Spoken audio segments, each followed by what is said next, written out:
Hello and welcome to What the Hell Just Happened, the vlog that fosters progress by challenging assumptions. I'm your host, Martin Ganapolar.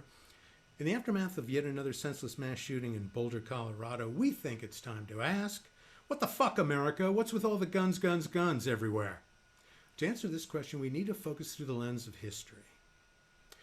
Now, though I really prefer the First Amendment, we need to begin with the Second Amendment of the Bill of Rights, written in 1791. It's actually pretty short, kind of like an 18th century tweet, and it reads, quote, "A well-regulated militia, being necessary to the security of a free state, the right of the people to keep and bear arms shall not be infringed," end quote. As straightforward as this seems to be, Congress and the Supreme Court have spent a shit ton of time interpreting this amendment. See, here's the thing. The Bill of Rights was written a year before the U.S. disbanded its standing army, and became clear by 1812 that we might actually need to shoot some more redcoats, especially since they had blockaded our trade routes. So we declared war on them and invaded British Canada with our state militias. And predictably, the bloody Brits had the arrogance to fight back and attack us in Washington, D.C. It was a debacle. Ultimately, the U.S. did prevail, and there was not another British invasion until the Beatles and Rolling Stones came here in the 1960s. What was I talking about? Oh yeah, militias. Well, not only did we need to kill Brits, we also needed militias to soften up local populations for the reinstated regular army when we wanted to go west and kill Native Americans or Mexicans. More on that later. The Second Amendment says right up front that these militias needed to be well regulated. Clearly, the founders didn't want people wandering around half-cocked, mounting insurrections against local governors or whoever every time they had to pay a tax on corn liquor. A well-regulated militia was at that point defined as a military force organized and supervised by the U.S. government. So who were these citizen soldiers? Well, first of all, they were all white guys, surprise, surprise, mostly landowners, slave owners, business people.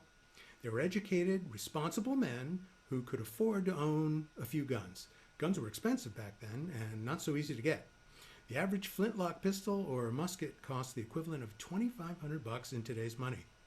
Apart from use by defensive militias, these weapons were used almost entirely for hunting game, protecting the livestock from critters or thieves. Now, if you were really good, maybe you hit what you aimed at. If not, you could reload in about 30 seconds. Maybe. About 35 years after the War of 1812, the U.S. decided to expand its territories and so declared war on Mexico. Come on, who wouldn't want that big desert in the southwest with all its sand? The army, which had been reinstated in 1815, was rebranded from a defensive force to a tool of expansion. By the time of the Mexican War, we had invented cartridge-fired weapons that could hold multiple rounds, thus making it easier to kill what was in front of us. We all know the romanticized history of the guns that won the West, like the six-shot revolver, not even ironically nicknamed the Peacemaker, and the Remington repeating rifle that allowed us to bring down every buffalo in 1,000 square miles. It also enabled the Army and state militias to put a lot of Native Americans and Mexicans underneath that hard desert caliche. The Army used these weapons as well as artillery, and the message these guns sent was easy to understand regardless of what language you spoke. They said, "We now own your land, and if you don't like it, we'll kill you." About 6 years after the Civil War, the National Rifle Association was established. The NRA promoted gun safety for sporting and competition.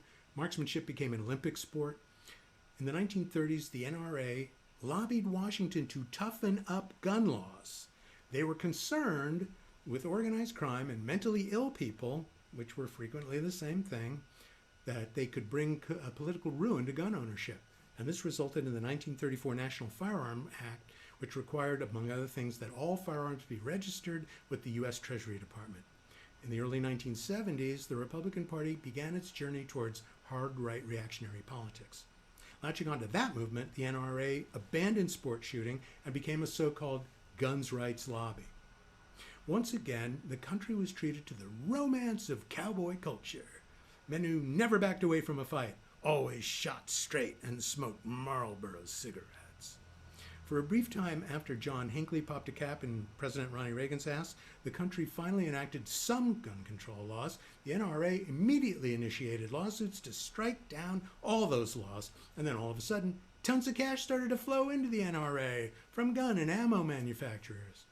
Needless to say, after that, the presidents of the NRA lived like powerful potentates on the proceeds. Also, the NRA became an influential donor to Republicans who supported their goals, including giving over $30 million to one bloated, philandering grifter candidate in 2016. Today, the sale of firearms is astronomical. There are now over 400 million guns in America. That's about 120 death sticks per adult. The most popular gun sold today is the AR-15 assault rifle. There is a clear necessity, though, for these guns. I mean, you've all heard stories from experienced and dedicated hunters who had tracked a 10-point buck for an hour, then opened up on him with 20 armor-piercing rounds from an AR-15, right? Yeah, me neither. Over the years, there have been thousands of mass shootings in the U.S., and most of these murderers used an assault weapon for these massacres.